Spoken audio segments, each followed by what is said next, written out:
Iya, Ya, oke. Ya, shalom semuanya. Minta maaf, shalom, shalom, shalom. saya cuma pakai kaos ini karena saya lagi ada di jalan, lagi dalam mobil, sedang menuju pelayanan KKR ke daerah Buol Toli-Toli. Dari Tentena Poso, perjalanan itu kurang lebih 19 jam. Ya, saya tadi nggak tahu kalau hari ini nggak dikasih tahu tadi, saya jadi minta maaf tidak ada persiapan saya di dalam mobil ini. Ya, saya menyapa semuanya shalom. Lambaikan tangan yang mendengarkan saya. Haleluya. Amin. Shalom. Ya, lambaikan tangan. Ya, puji Tuhan. Saya bersyukur malam ini saya beri kesempatan untuk menyampaikan firman. Ya, tadi saya berdoa dan saya ada waktu pertama dikasih tema, saya kasih tema itu ukuran Tuhan, saudara. Tapi tiba-tiba tadi saya dapat sesuatu yang harus saya sampaikan hari ini, saudara. Ya, mari kita buka di dalam kitab Kisah Para Rasul tentang lawatan loh saudaraku ya, tentang lawatan. Karena hari-hari ini kami di Sulawesi Tengah, khusus dalam pelayanan saya pribadi, sedang terjadi kegerakan ya. Di sini saya hampir setiap hari itu membaptis orang dalam pelayanan. Kemarin juga dari daerah Morowali, saya habis pelayanan dari daerah Morowali. Dan hari ini saya boleh melayani semua karena Tuhan. Mari kita buka Kisah Rasul 2 ayat 2. Ya, saya bacakan saja. Tiba-tiba turunlah dari langit suatu bunyi seperti tiupan angin keras yang memenuhi seluruh rumah di mana mereka duduk. Nah, saudara yang dikasih Tuhan, ya belum masih masih sangat segar dalam pemikiran kita, dalam roh kita. Kita sudah melewati satu peristiwa tentang pencurahan Roh Kudus, ya. Kemarin hari Pentakosta, beberapa waktu yang lalu. Tapi saya mau ambil satu ayat ini, kita mau pelajari tentang bagaimana gerakan Tuhan. Ya, gerakan Tuhan itu dalam roh kita bisa menangkap apa yang menjadi gerakan Tuhan dalam roh kita, supaya kita bisa efektif dipakai Tuhan, saudara. Kenapa saya katakan demikian? Karena ada banyak hari-hari ini anak-anak Tuhan itu nggak bisa nangkap, nggak bisa menangkap gerakan roh dari Tuhan, sehingga mereka terlewatkan untuk sesuatu lawatan dalam hidup mereka. Ya, khususnya banyak hamba-hamba Tuhan itu mereka nggak bisa nangkap. Karena apa? Mereka main di ranah logika, bermain di pikiran mereka. Mereka nggak tahu bahwa Tuhan itu cara kerjanya itu kita nggak bisa prediksi. Selain kita masuk di dalam kegerakan itu dan kita membangun hubungan intim, baru kita bisa mengerti gerakannya. Kita bisa mengerti langkah-langkah Tuhan dan kita mengikuti langkah-langkah itu. Nah, ayat firman Tuhan berkata, ayat 2, tiba-tiba turunlah dari langit suatu bunyi seperti tiupan angin keras yang memenuhi seluruh rumah di mana mereka duduk. Ya, saya garis bawahi kata tiba-tiba. Ya, sama-sama bilang tiba-tiba. Suddenly. Kalau mungkin bahasa Jawa apa ya? Coba ada yang suku Jawa di sini, tiba-tiba itu apa? Coba tolong ada yang bisa kasih tahu ke saya kalau bahasa Jawa tiba-tiba apa? Kakak, Ada yang ucuk-ucuk, ya, ucuk-ucuk. ucuk-ucuk. Kalau ada yang dari timur atau yang dari Batak? Ah, yang dari Batak ada sini? Medan. Istri saya orang Medan juga, baru setinjak. Saya orang Manado. Jadi Batak Manado, Batman gitu. Nah, kalau Batak tiba-tiba itu apa? Apa bahasa Bataknya tiba-tiba? Ada yang Batak di sini? Tiba-tiba. Ya, intinya saudaraku, dari perkataan tiba-tiba ini, suddenly, boro-boro, suddenly, saudaraku. Artinya apa? Kita bisa belajar cara kerja Tuhan. Ya, Tuhan kerjanya seperti itu. Tiba-tiba. Kadang-kadang kita nggak bisa prediksi, saudara. Ya, baru kalau kita lihat di ayat ini, saudaraku, ada 120 orang murid, mereka unity bersatu di loteng Yerusalem untuk menerima lawatan. Tentunya ketika Tuhan bergerak dengan tiba-tiba tadi, ya dengan gayanya Tuhan seperti itu, tiba-tiba, tentunya ini bicara tentang apa? Persiapan. Kita harus bersiap, saudaraku. Karena Tuhan itu bekerja tiba-tiba. Kita nggak pikirkan kapan waktunya. Kita harus ada persiapan. Kita semua hamba-hamba Tuhan harus memiliki persiapan. Tentunya dalam persiapan ini kita harus membangun keintiman, membangun kepekaan, membangun hubungan yang intim dengan Tuhan, saudara. Karena dalam persiapan kalau tidak ada kepekaan, ya nggak ada gunanya, saudaraku. Karena ketika lawatan itu tiba-tiba datang, kita kelewat karena kita nggak tangkap momen itu. Kata tiba-tiba ini ya, kata tiba ini bisa diterjemahkan ke dalam diri kita bahwa kita harus memiliki persiapan yang cukup, saudara. Nah, kita harus mengerti cara kerja Tuhan. Kalau kita lihat dalam kitab Ibrani ya, coba kita buka kitab Ibrani, coba ya.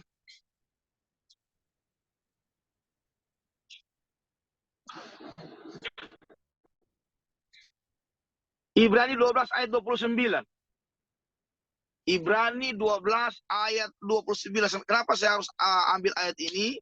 Kita mau belajar, saudara, cara kerja Tuhan seperti apa, dan kita harus memiliki persiapan itu, saudara. Ibrani 12 ayat 29. Jelas dikatakan di sana apa? Sebab Allah kita adalah api yang menghanguskan. Nah, waktu terjadi kata tiba-tiba itu di loteng Yerusalem, murid-murid ini memiliki persiapannya apa, saudaraku? Menarik sekali. Mereka bisa menanti 10 hari sebelum hari pencurahan Roh Kudus. Tuhan tidak ngomong kepada mereka, tunggu ya di loteng Yerusalem 3 hari, 7 hari. Enak lah, saudara, kalau kita disuruh nunggu, tapi waktunya ditentukan. Ya, Tuhan tidak ngomong kepada murid-muridnya, ayo tungguin saya 10 hari. Wah, enak lah gitu, saudaraku. Mungkin Petrus bisa berkata kepada yang lain, oke lah, kita ngumpul aja hari ke-9. Ya kan? Hari ke-9 kita ngumpulkan, Tuhan bilang hari ke-10. Hari ke-9 aja ngumpul di loteng Yerusalem.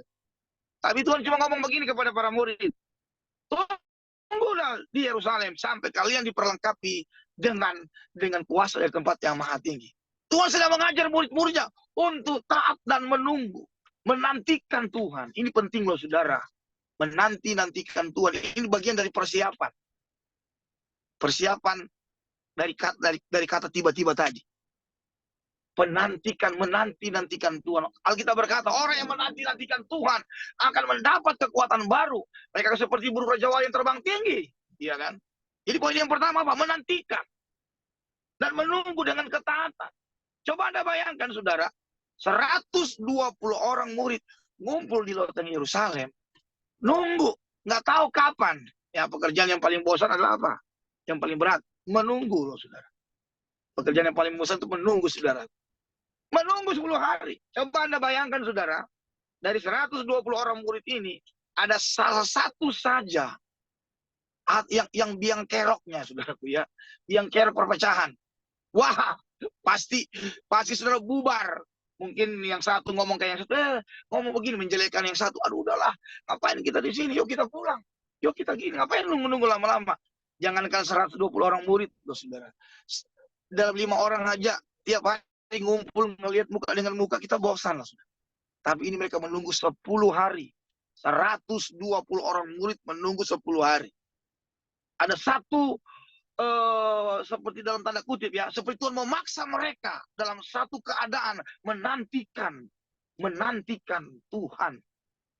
Terkadang kita juga, saudaraku, ya terkadang ya kita dalam kehidupan ini, khususnya kita hamba-hamba Tuhan, para pendoa, terkadang kita seperti dalam tanda kutip dijorokin Tuhan, dipaksa Tuhan dalam satu keadaan untuk menantikan Tuhan. Ya, Tuhan sedang mengajar kita untuk menantikan Tuhan. Kenapa? Dalam penantian itulah Tuhan sedang mengasah kepekaan kita, ketajaman kita. Ini hari-hari ini kalau kita nggak tajam, nggak peka, saudara, aduh, ngeri loh, saudara, karena setan ini kerja keras. Ya, saya melihat banyak hamba Tuhan santai. Mereka berpikir ini dunia ini masih lama. Banyak orang Kristen pikir dunia ini masih lama. Mereka tidak punya ketajaman yang tinggi. Mereka tidak punya kepekaan sehingga hidup mereka sembrono. Ya, tapi bersyukur kita ya, melalui Zoom ini kita belajar. Dan saya percaya semua pendoa sudah dapat hal ini. Hari-hari ini engkau akan dibawa Tuhan dalam satu keadaan menantikan Tuhan untuk melatih ketajaman rohmu, untuk melatih kepekaan, saudara. Karena yang dibutuhkan hari-hari ini saudara, ketajaman dan kepekaan. Kita udah nggak bisa lagi mengandalkan pengurapan yang kemarin, nggak bisa, saudara. Kita nggak bisa lagi mengandalkan yang dulu, minyak yang kemarin, nggak bisa. Harus hari ini, harus fresh, harus betul-betul fresh. Sehingga apa? Sehingga eh, kita akan dibawa Tuhan dalam hal-hal yang ajaib. Ya, jangan sampai sudah ketika Tuhan berikan sesuatu yang baru, kita nggak peka. Artinya kita menganggap itu sesat, kita menganggap itu aneh. Kalau Tuhan itu bergerak terus, Tuhan itu bergerak terus, saudara. Dan dalam pelayanan saya sih, saudaraku, saya melihat hampir tiap hari saya baptis orang, terjadi lawatan, saudaraku. Ada video-videonya lengkap, saudaraku. Data-data saya sangat lengkap. Yang pengen lihat ya saya akan bisa kirim, saudara bisa lihat. Bagaimana suku Kedar dan Bayut, saudaraku. Saya temui ini bukan saya jiwa itu bertobat di dalam ibadah, tidak. Di pinggir jalan. Waktu ketika saya lewat, Roh Kudus bicara, jama orang itu, datangi orang itu, saya datangi dan saya sampaikan beritakan Injil. Padahal dia suku Kedar. Dan dia buka hati dan terima Yesus dan memberi dia dibaptis. Karena kalau Anda punya kepekaan dan ketajaman roh, engkau punya keberanian untuk menyampaikan firman. Saya masuk ke pasar-pasar, saudara. Saya beritakan firman di jalan-jalan. Karena saya tahu ini sudah waktu Tuhan. Ketika Roh Kudus suruh saya untuk pergi memberitakan itu, saudaraku. Ada satu dorongan dalam diri saya yang tidak bisa diam, yang tidak bisa padam. Itu bergerak. Luar biasa Allah Tuhan. Apa persiapan saudara? Jangan sampai kata tiba-tiba itu merugikan kita. Bahkan dari momentum yang Tuhan mau hidup kita. Kita terlewatkan dari musimnya sorga untuk melawat kita, saudara. Tangkap itu, saudara, tangkap.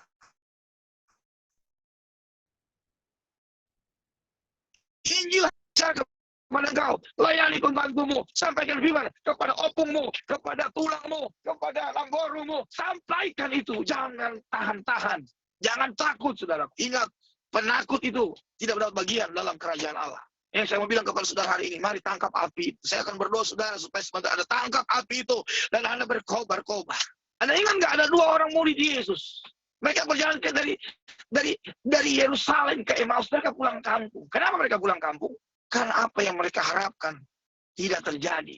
Mereka pulang dengan loyo, pikiran stres, pikiran galau, saudaraku. Mereka pulang. Mereka katakan satu yang lain, ayo kita pulang deh. Ngapain kita di Yerusalem? Yesus yang kita inginkan jadi raja, dia yang dipakai luar biasa untuk membebaskan bangsa Israel. Kok dia mati? Dia keok. Dia nggak bisa ngapa-ngapain.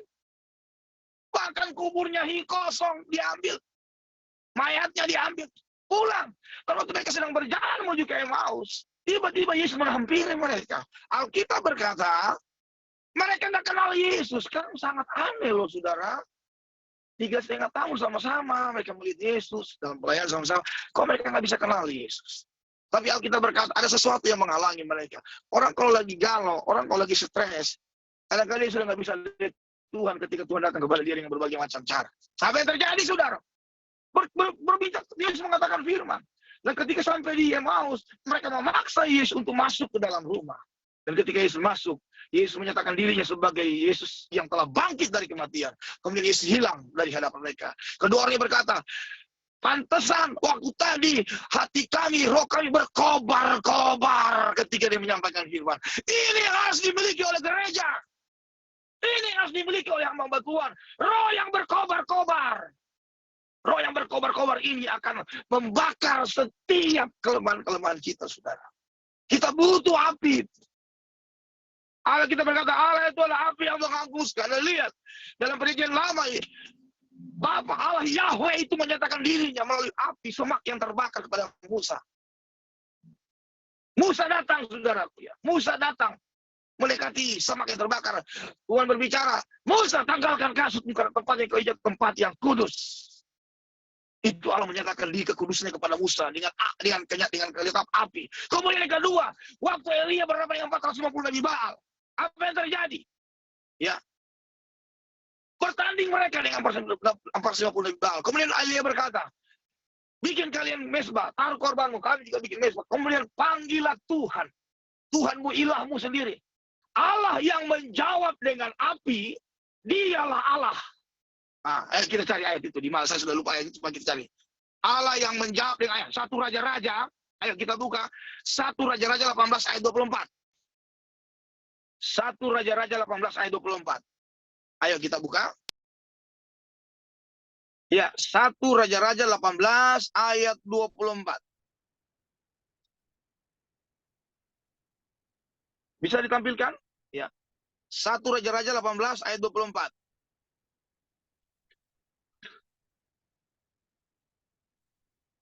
1 Raja-Raja 18 ayat 24.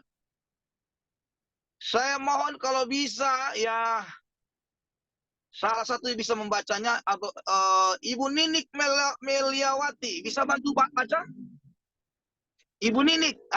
Saya lihat ini, tolong Ibu Ninik bacakan ayat ini 1 Raja-Raja 18 ayat 24. Ibu Ninik Mediawati. Ya. Kalau dengar suara saya tolong dibacakan 1 Raja-Raja 18 ayat 24. Shalom Ibu Ninik. Kemudian biarlah kamu memanggil nama Allahmu, dan aku pun akan memanggil nama Tuhan. Maka Allah yang menjawab dengan api, dialah Allah. Seluruh rakyat menyaut, katanya, baiklah demikian. Saudara tahu, Allah yang menjawab dengan api. Saya sangat diberkati dengan kalimat itu. Allah yang menjawab dengan api, dialah Allah, saudaraku. Nah, dalam doa Nabi Elia ketika memanggil Tuhan, Yahweh yang perkasa itu, dia berkata, engkau jawab dengan api, supaya orang Israel ini tobat kembali. Artinya ya, berarti ada Tuhan. Haleluya, amin. Jika dalam gerejamu ada api, berarti ada Tuhan dalam gereja. Karena dengan pelayanan yang ada api itu akan mentobatkan orang-orang. Umat Tuhan yang belum kenal Tuhan. Pelayanan dengan api itu akan membawa satu kebangunan rohani. Mentobatkan orang-orang yang tidak percaya Yesus. Karena dengan pelayanan dengan api itu akan membawa kemuliaan sorga kepada dunia ini. Dan di dalam Kisah Para Rasul pasal 2 tadi yang kita bacakan, Tuhan menyatakan dirinya lagi dengan apa? Api, lidah-lidah api. Wow, saya sangat diberkati sekali. Dari perjanjian lama sampai perjanjian baru, Tuhan menyatakan diri dengan seperti api yang mau bakar. Artinya apa? Digenapi lagi dalam kitab Ibrani tadi, Allah adalah api yang menghauskan. Bukan berarti Allah itu api, tidak saudara. Jangan Anda bilang Allah itu api, tidak. Tetapi dia menyatakan dirinya seperti api, saudara. Ya. Artinya apa? Api ini sifatnya membakar, memberi semangat. Saya senang sekali ada ayat firman Tuhan yang berkata, biarlah rohmu menyala-nyala dan layanilah Tuhan. Artinya apa? Kalau rohmu sudah padam, rohmu tidak ada api, you nggak bisa melayani Tuhan maksimal, saudara. Nggak bisa. Karena dengan api itu akan membakar segala dosa, segala kejahatan kita, segala hal yang nggak benar dalam hidup kita dibakar, kita dikuduskan, disucikan. Karena kalau kita melayani tanpa kekudusan, sudah nggak bisa, nggak akan ada api, saudara, nggak akan ada api. Malam hari saya tidak panjang lebar, saudara, karena saya ada di jalan ini, Anda lihat, saya lagi di pinggir jalan ini, saya buka jendela ya. Nah, ini jalan raya, saudara. Saya sedang menuju dari Poso menuju ke Buol Toli-Toli karena saya akan melayani hari Minggu di sana dan KKR 2 hari, Senin Selasa terus ke Kewandang, KKR lagi balik ke Gorontalo dan balik lagi ke Palu, saudara. Sangat padat untuk pelayanan KKR di sana. Tolong bantu saya dalam doa. Tapi ini penting malam hari. Mari nantikan Tuhan. Dan itu poin pertama dari kata tiba-tiba tadi. Nantikan Tuhan dan ketajaman rohmu dan kepekaan roh, saudara. Anda bukan lagi level-level bayi lagi, bukan, saudara. Anda sudah menjadi pendoa strategi, bukan cuma pendoa peperangan. Pendoa strategi itu artinya apa? Pendoa yang menentukan situasi. Ya. Anda menciptakan situasi dengan perkataan saudara-saudara. Tentunya di sini diperlukan ketajaman roh, kepekaan roh yang tinggi. Supaya apa? Kita seirama dengan sorga. Apa yang kita ikat di bumi akan terikat di sorga. Apa yang kita lepas di bumi akan terlepas di sorga. Ini bicara apa? Kita menjadi seirama dengan sorga. Waktu kita katakan ya, sorga bilang ya. Waktu kita katakan tidak, sorga bilang tidak. Sehingga apa? Akan terjadi satu dalam roh kita ini, roh yang menyala-nyala tanpa ada rasa letih, lelah. Roh Kudus akan memampukan kita, saudaraku. Karena hari-hari ini kita nggak bisa main-main lagi, saudaraku. Setan sedang bergerak cepat. Waktu sedang terburu habis. Ayo selamatkan jiwa-jiwa, saudara. Selamatkan jiwa-jiwa. Berapapun harganya. Saya mau katakan kepada saudara, saya punya dua moto. Punya dua moto dalam hal jiwa-jiwa, saudaraku. Dan ini ada ayatnya. Ya, moto yang pertama apa? Kata pertama yang mendorong, membakar roh saya untuk jiwa-jiwa. Kata yang pertama adalah rampas. Yang kedua, paksa. Saudara tahu dua kalimat, dua kata ini adalah kata yang ekstrim, ya kan? Rampas dan paksa. Kenapa? Rampas ada ayatnya dalam kitab Yudas, seperti merampas dari dalam api. Yang kedua, paksa. Artinya apa? Dalam, di Alkitab ada ketika seorang raja mengundang banyak orang untuk datang kepada pesta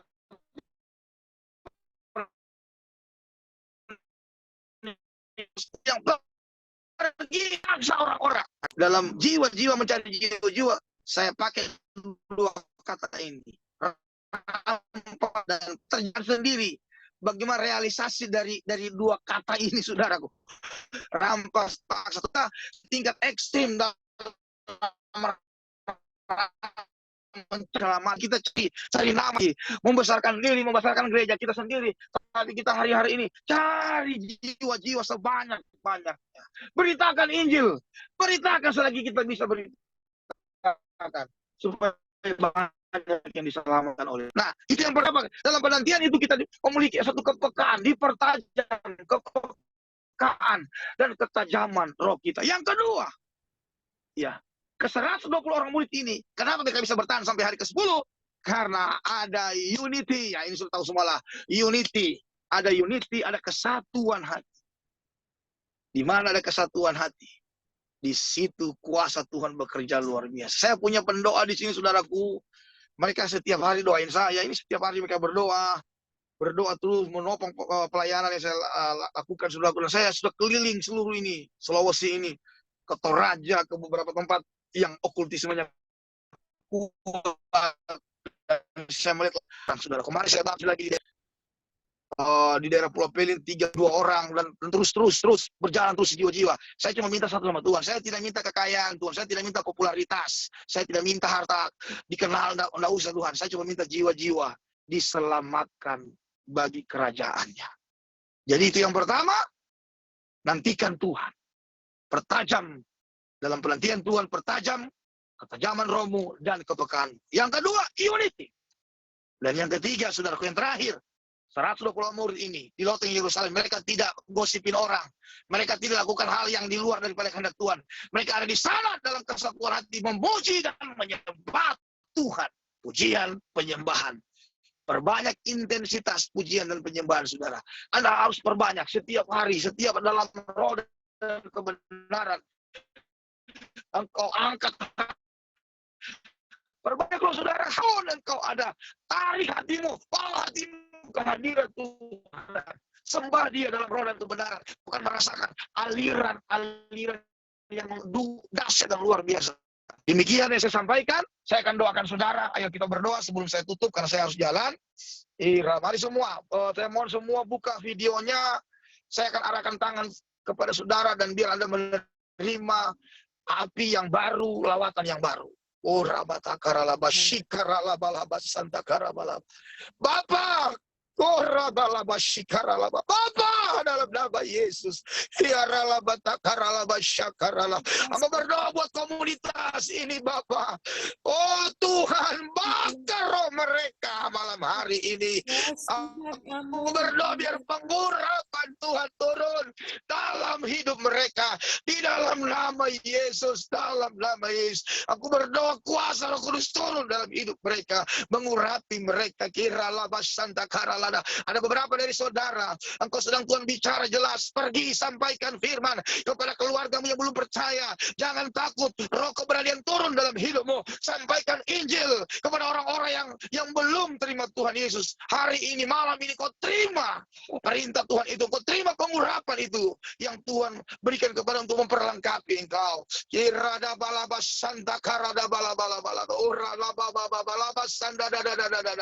Yes, saya berdoa buat Yunita. Tolong Yunita, saudari Yunita, angkat, buka videomu. Ini yang mau sampaikan apa yang Roh Kudus taruh dalam hati saya buat engkau. Buka, ya Yunita tolong, Yunita buka video. buka videonya ya.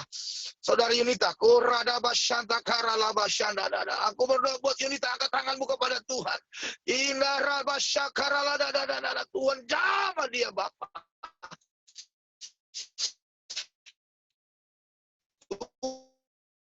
Tuhan tolong hilang mudah. Aku berdoa buat Esther Purwati. Aku berdoa buat Esther Purwati. Tolong Esther Purwati. Saudara Esther Purwati, buka videomu. Dan kau terima lawatan Tuhan malam hari. Dalam nama Yesus. Dalam nama Yesus. Kuasamu. Sehingga engkau dicelikan mata rohanimu. Untuk melihat rencana Tuhan yang besar dalam hidupmu. Tuhan, aku berdoa. Berkati mereka saat ini api Tuhan turun. Roh Kudus urapan, Roh Kudus turun mengurapi semua peserta yang ada dalam Zoom ini. Di dalam nama Tuhan Yesus Kristus sudah berdoa. Haleluya. Amin. Amin. Amin. Amin.